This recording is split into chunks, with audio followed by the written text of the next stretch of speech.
Hello, my friends. How are you? Happy Self-Care Sunday. My name is Natasha. I am the creator and the founder of the Glow Up Method. And so I'm sitting here thinking, oh my gosh, today is Sunday. It is my Self-Care Sunday, and I'm still here brainstorming and thinking about all the things that have compiled and compressed into me from, different sources, right? From my grandparents, from my parents, from my extended family, from my friends, from my own life's experiences, and from even the people, let's take it back, I never even got to meet, that imprinted on those people that have imprinted onto me. I surround myself with really cool people. I surround myself with a lot of personal development and coaching resources. I may not know these people personally, but damn well it feels like I do. And so I come to you with this wealth of knowledge. And on this Self-Care Sunday, when it's supposed to be about taking care of myself, part of my taking care of myself is sharing with you all the ways in which we often as women, and I know you men do it too, but as women, in particular women who have children or those who don't have children, like want to sacrifice for the ones of us that do have, those of us that do have kids, like we are putting ourselves, and I'm kind of frustrated, like we are continually putting ourselves so last that we are really operating from these empty tanks, right? And we're just showing up. We're like going through the motions. We're exhausted. And the worst part is somewhere in our brains, we have convinced ourselves that this is the way it's supposed to be. That taking care of our kids and being present and taking care of our husbands and our households and our jobs and doing all these superwoman things is what we are meant to do. And then we're just absolutely exhausted. And there is nothing left in our tank to give to ourselves. And then we reach for things, right? So what are the most common things we reach for? We reach for food, we reach for alcohol, we reach for drugs. Like we are trying to fill this emptiness because we are depriving ourselves of the most basic needs. Like we have a need too, just because we become a mom and we so generously share our bodies. And perhaps that's what it is like we are willing to share anything. We are willing to sacrifice anything. I will share with you my body and give you, like, allow you to call it home for 9 to 10 months if you go full term. I have kids that didn't go full term. Okay, so you use it less. You wanted to get out of there. That's fine. I made you a nice cozy home. You wanted to leave. It's on you. But all jokes aside, like, I guess we are, conditioned to feel like, this is okay and acceptable so that when we do have to share our bodies, we're not pissed off about it, right? Like we're not like angry or resentful, like how dare you? And I know all of us who have been pregnant, well, not all of us, but at least me in all my pregnancies, at some point I've been like, listen, stop kicking in there, mom, I need to sleep, get off my bladder. Like, I have other kids too that I need to tend to, and it's not just about you laying on my bladder reaching for my attention already. Like I got things to do. So, and I guess it's maybe somewhere in there psychologically to accept this fact that we are sharing our one body with somebody else. We are so generously giving our nutrients, our thoughts, right? Like I believe all this stuff, like we're choosing our environments we're in, we're doing all these things in order to give this life in there that's just formulating, that is 1,000,000% dependent upon us every opportunity in the world. And I think that, we just choose to like sacrifice so much. And that comes to where I come to today is for so long, I really didn't even, it's almost like I didn't even know I was worthy of. I didn't know it existed, self-care. It was just this weird thing that my therapist brought up one day. And it was like, yeah, no, I'm not doing any of that stuff. There's no time, and I get it. We're all in different seasons. I am in a season and my lifestyle, facilitates the ability for me to be able to do the things I do now. But I know, like yesterday, I was at, the one lady's house, and she had two young boys, and they were running around, and the flashbacks were real, and the deja vu was real, and it was like the mess, the energy, it's just a whole different vibe when you're in it. And so that's why I had to look over at her a couple times, like, I'm so proud of you for recognizing, and not only recognizing, but doing something about it. And for her, she would say, that's why I have only been to events that I have hosted, because it works with my schedule. So she found a workaround. She was not trying to force her desires, her lifestyle into somebody else's thing. She's creating the lifestyle that works for her life in this particular season. When you have you're a young family with very young active kids, but yet you are still your own person, who has their own hobbies and passions and desires. And I think that is so remarkable and such a really inspirational thing to see. And then I really hope that there are a lot more mothers out there, fathers, aunties, grandmas, whoever is steering the ship of that household, who are able to carve that time out for yourself. And I think that, we just feel this immense sense of guilt. And then we're feeling guilt that we're doing something for ourselves. I mean, I remember so many times, like when I would finally, do not so many, but like times, if I would finally say, okay, you know what? I am going to do the self-care thing. I'm going to go get a pedicure. And I remember sitting in the pedicure seat and calculating the cost and thinking about how much time it took me to find a nail salon, sit in the nail salon, the time to get home. What is everybody else? I'm like texting during the thing, like, what do you guys want to eat when I get home? Like, I'm sorry, I'm gone. If you need anything, like apologizing, feeling this guilt, and in a way having this conversation with myself that was so intrusive. And we're not a shape here. It was like an intrusive thought, right? Like, it's just this negative Natasha narrative, and it's saying, you shouldn't be doing this right now. And instead of just embracing the moment, instead of conditioning myself, I am conditioning myself. I am manifesting, but I'm doing everything in a negative way when I'm being negative narrative Natasha. When I'm sitting there having my feet rubbed and choosing a color of my liking for my toes, instead of being like, I am the luckiest version of me alive at this moment. I am here and I am just going to release and enjoy this. No, I've got this negative narrative saying, I don't like this change. I want consistency. Your consistency is, your brain wants to, likes patterns. And even if the pattern doesn't behoove you, it likes it. And it's like, no, I like when you're doing this way, and you shouldn't be doing this. And it's telling you these stories that simply aren't true. And you have all these facts. Oh yeah, your kid responds back. Oh yeah, I am hungry. Oh, see, now your kid is hungry for 5 minutes and you're not there to feed them. And oh yeah, by the way, they're 16 and they can cook, and there's plenty of food in the household. You haven't left them without food or anything. It's just a matter of, for me, it was a matter of saying, I deserve to show up for myself. And I think for so many years, I had this breakthrough today when I was running. I had this sense of wanting this community. I had this sense of wanting to be on a team, a partnership. I mean, I would nearly every other therapy session in my marriage therapy marriage therapy, I would say, I am unsupported. I am looking for a teammate. I want a partner. I don't want to do this life alone. That is why I'm married, is to, join forces and, my strengths and your weaknesses balance one another out. And there's sometimes that I'm pulling the wagon, but there's other times that you're pulling the wagon, and there's other times we're pulling it together.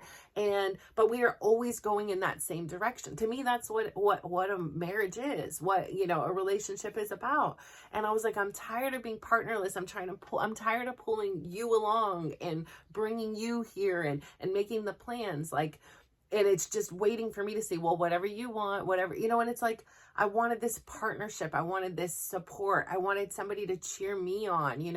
When he would have accomplishments, I would be the first one to cheer him on. If I would accomplish something, he was threatened by it, and it was like, oh, you're trying to just lose weight to go off and be with other men. No.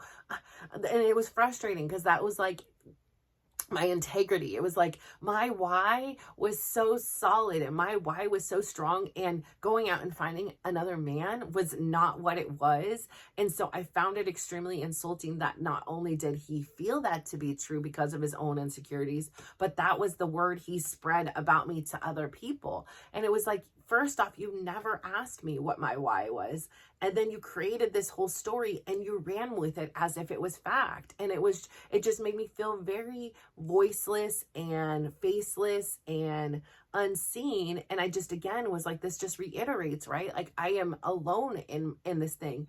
And for so long, I felt this yearning and this longing to like have this cheerleader, this supportive, this partner, like, we've got this, like.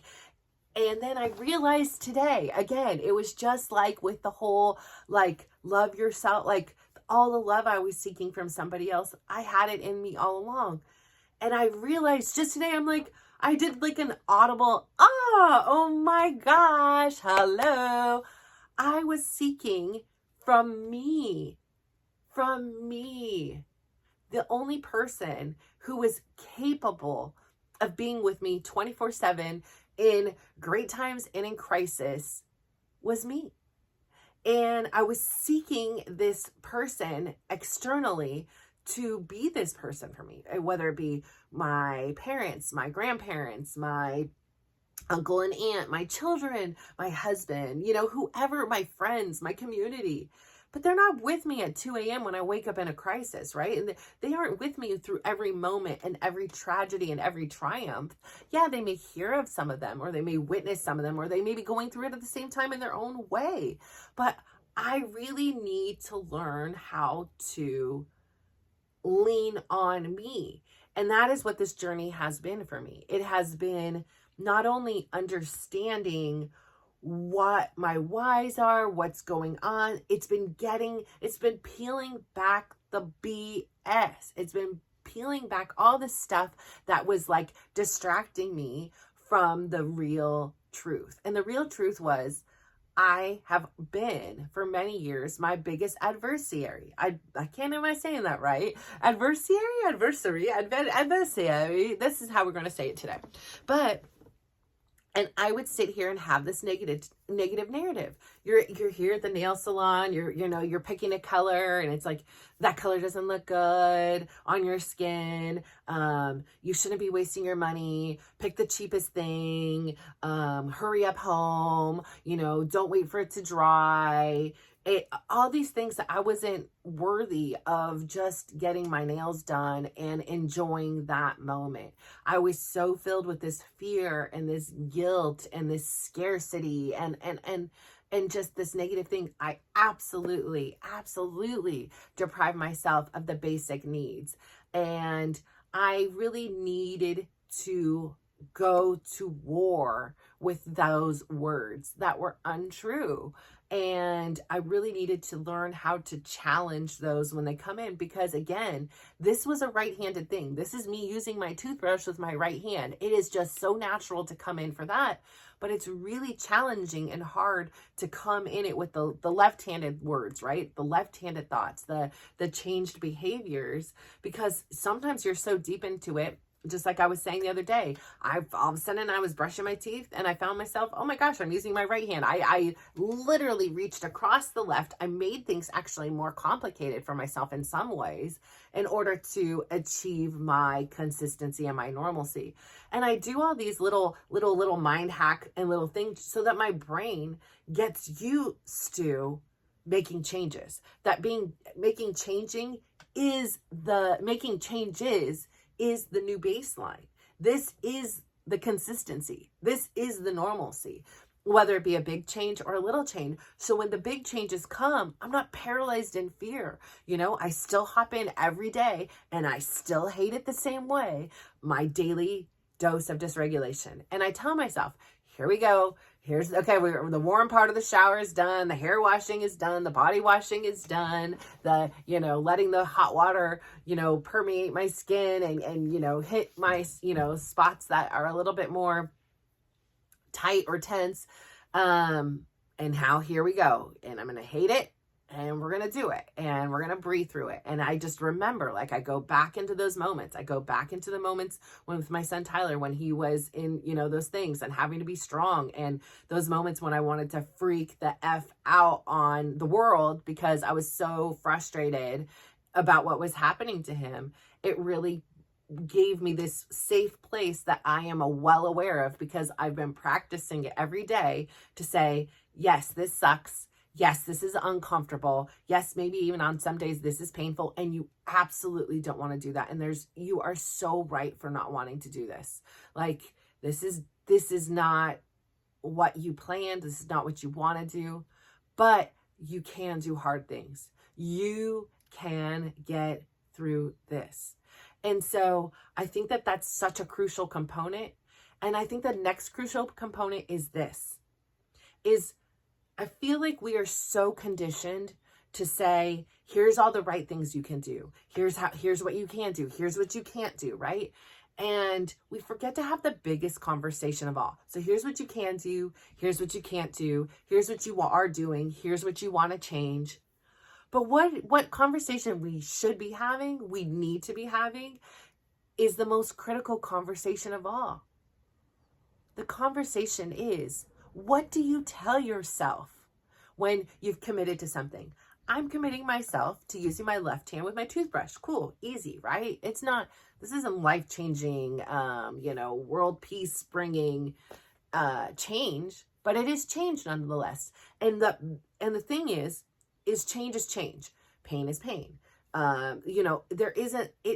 It's still change at the end of the day. My change of brushing my toothbrush may be the same amount of change as you changing your job. It's the same emotions. It's the same process. Yes, some things are really big, right? You're changing an entire career or a job or leaving a relationship or moving out of your country, whatever.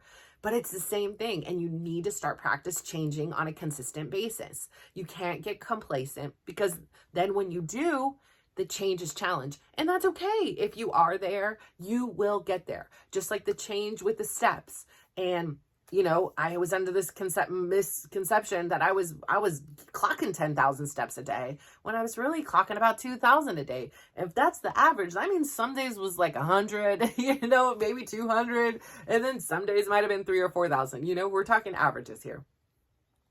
But the biggest question, the biggest takeaway is this. I make a commitment. I'm going to use my left hand to brush my teeth. Okay, fine. And I do it once and I'm excited. Hey, that was so much easier than I thought it was going to be. It was so weird to use my right hand, but I'm getting these like endorphins and these, like dopamines, like, oh, I could do this. And then I do it again and it's fine. But then it kind of starts getting boring, right? It's like, I could just go back to my right. It's like right now I'm going to use my right because it's so much quicker or whatever. Or you just are mindlessly go back to what your natural patterns are. You grab it with the right hand. And the problem isn't doing that. Like, the problem isn't using the right hand. Like, it's not. The question we should be asking ourselves is, when we do something and it doesn't align with what we want it to do. So it could be using your, left hand to brush your teeth. It could be saying, I'm going to, begin walking. I'm going to, have a conversation with my partner because I don't like the way our communication is going. Whatever it may be. When we mess up, when we fail, straight up, like no qualms about it, when we fail, and I use my right hand, what is that conversation in your head? That is the most critical conversation you have. Because if you sit there and you say, oh, look, you're so stupid. You can't even brush your teeth with your left hand. Look at you. Where's your memory? You went through this. Like, it disgusts me to even think of like possibilities of what to say because it gives me like PTSD. Like, I remember how constant it was. Like, I don't even want to give any of those kind of words or thoughts powers anymore in my life. And when I do, it's so actually cringe, like inside my, like, it's like, can't. I don't want to be saying these things and do these things. So, my body is now conditioned that that is not the proper thing to do. That is not the way to talk to myself. And so when I hear it and I see it all the time, it is really challenging for me to sit with and observe, because it's not about me, but it brings up a lot of about me's. And on others' hand, I'm like, I'm so proud. You did good. Like, you're doing good. Like, it's like, because that's really tough. And one time when I was a kid, I heard this saying, it takes more muscles to frown than it does smile. And that, for whatever reason, stuck with me. I've been a smiley girl ever since then. Like, I may have been prior to that, but I am like consciously smiley, because it changed my paradigm. It changed the way I thought. And so, the biggest thing is whether we are, I am proud of myself for where I've come physically, right? My health is defined by me. It is somebody else can look at me. I had somebody at the gym the other day that was like, wow, you've lost a lot of weight, but if you really want to lose more weight, here's what you need to do. Nicest of intentions, I'm sure. And I'm sure Natasha, a long time ago, not that long ago, it seems like a lifetime ago, but it was not that long ago, would have been devastated by that, would have taken those words to heart and would have said, am I not good enough? Do I not look good enough? Have I not lost enough? And I just didn't take it like that. I took it as, this person had a good intent. They're sharing their knowledge. My brain heard it maybe in a way that it wasn't even meant to be heard this way, but it's not about me. They're just sharing what they know, and it isn't personal, and I don't have to take it for granted. I can say that I love my body the way it is and accept that and be happy with what it is, because we define health, and health is more than the way we look on the outside. You know that by now, right? Health is the combination of our physical, our intellect, our mental, and our emotional, and our spiritual bodies. Like, that is health. Each one of them needs to be working at their prime. And if I'm sitting here beating myself up all day and all night long, and I'm taking anything anybody says as if it is fact and not fiction, and what I believe in my heart is fiction and false, then I am not doing myself any service. I'm going to go immediately back to where I was. And that default setting, I am really continually maintaining my work on that one. Because this life on this side of the other angle, where I'm not speaking this negative Natasha narrative all the time. I need to find like another word for N, because I love these like N things. You've probably picked that up by now. But like this nice Natasha, I'm not really nice. I don't like that word.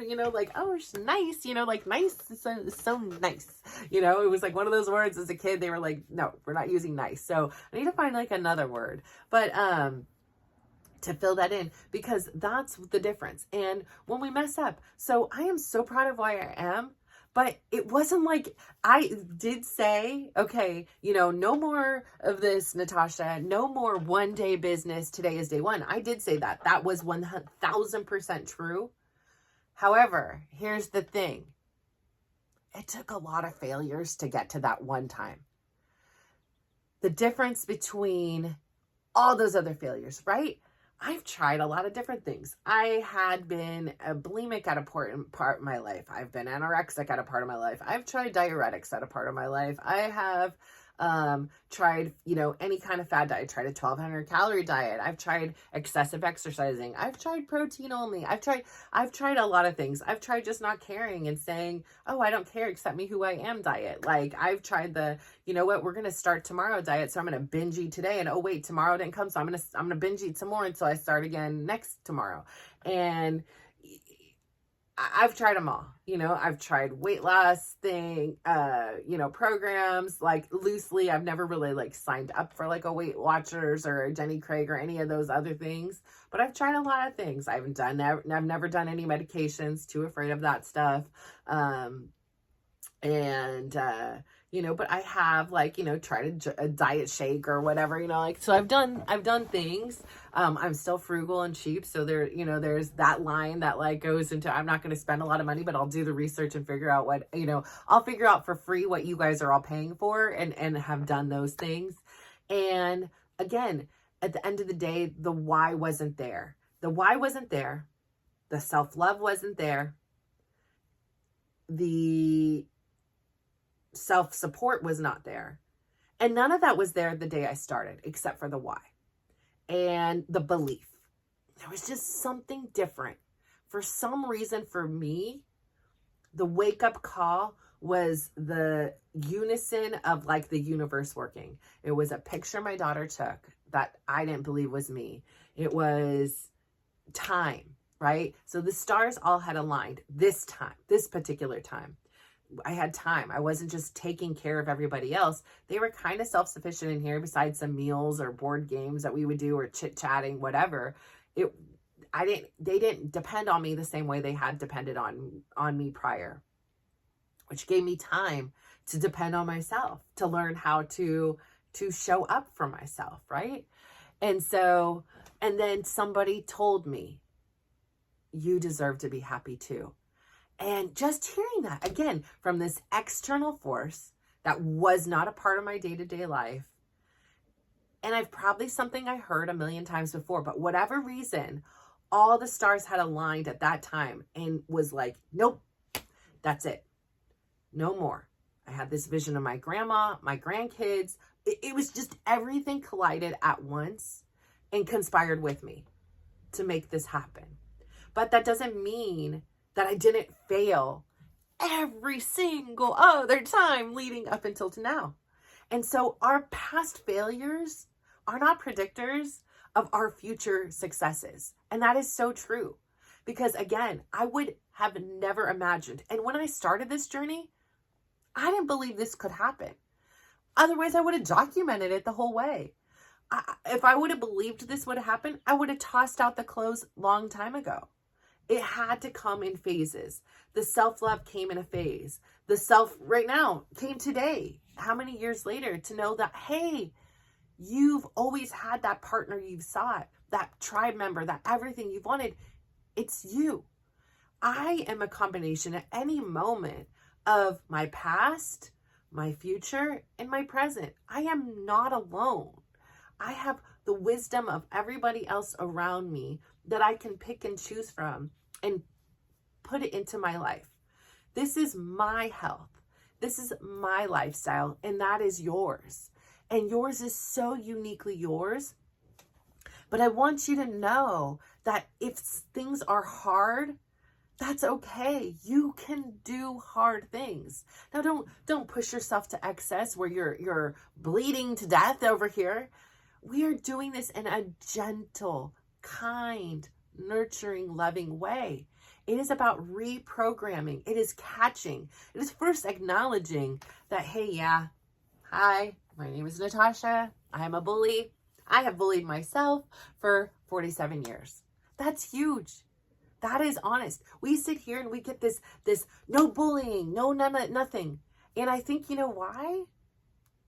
Because we are our biggest bullies. Think about it. Think about the things that you have said yourself just today alone. Now, if you're lucky enough and you're like me, and I can tell you all the things I've said that are remarkable and empowering, then you know. Like, I don't even need to tell you. Like, you know, like, you come talk to me. Like, you probably can share a lot with me that I'm send me your stuff. I want to learn more. That's the bottom line. Every day I want to learn. I want to have these aha moments that I'm like, suddenly these things that I felt like I was blind and navigating this journey in the dark that didn't make sense suddenly makes sense. And there's no like remorse that, oh, if I would have learned this sooner. That wasn't my path. But I can tell my kids and I can share with others. And maybe I didn't benefit from knowing this information sooner, but maybe you will. And that's life. We are all part of this world working together in this bigger thing than that we even see in this moment. But all we can focus on and all we can control is ourselves. And so I think the first step is really listening to the way you talk to yourself. And that seems so simple, but it's not easy because it's ingrained in us. It has become a core belief that we are not worthy of the basic care, the basic love, the basic nurturing and support. That we must sacrifice anything to be good and everything to be good and loved. And that for some reason, that means we're not worthy enough to go to the gym if you like to go to the gym. And that we're not worthy enough to go get a pedicure if you like a pedicure. We're not worthy enough to go have a lunch that you really like without the rest of your family. You can do those things. You deserve to do those things. You are worthy of doing those things. So I think the real first step, before we even get into what your whys are, is to listen to the self-chatter and to stop it. Like, you may not be able to like immediately reinforce it with something good, which would be great. That would be ideal. But at least catch it and say, this is a no bully zone. I am not allowed to bully myself anymore starting today. So I say all this to say, you are amazing. You are here and you know in your heart and in your soul that you want change. You're not sure how to do it. You're not sure where it's going to lead to. You're not sure what's going to happen. You're not even sure if you can do it. But I'm here to tell you, you can and you will do this. You will become every single thing you want to be. You will have this opportunity to live this life that is completely fulfilled, where suddenly you wake up and you're just doing the average things, but your environment is now custom made for you and your lifestyle, exactly where you're at. And then suddenly you're going to find yourself in tears.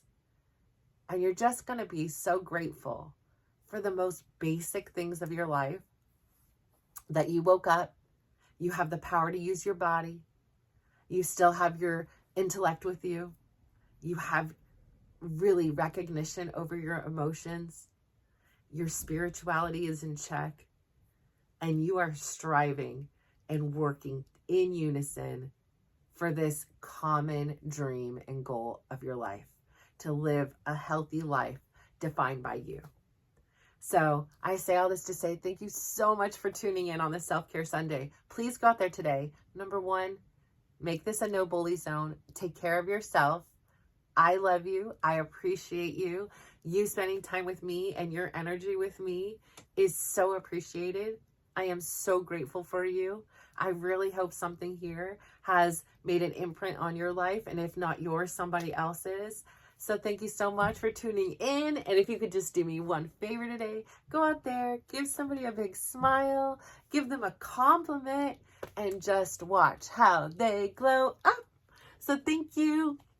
Bye.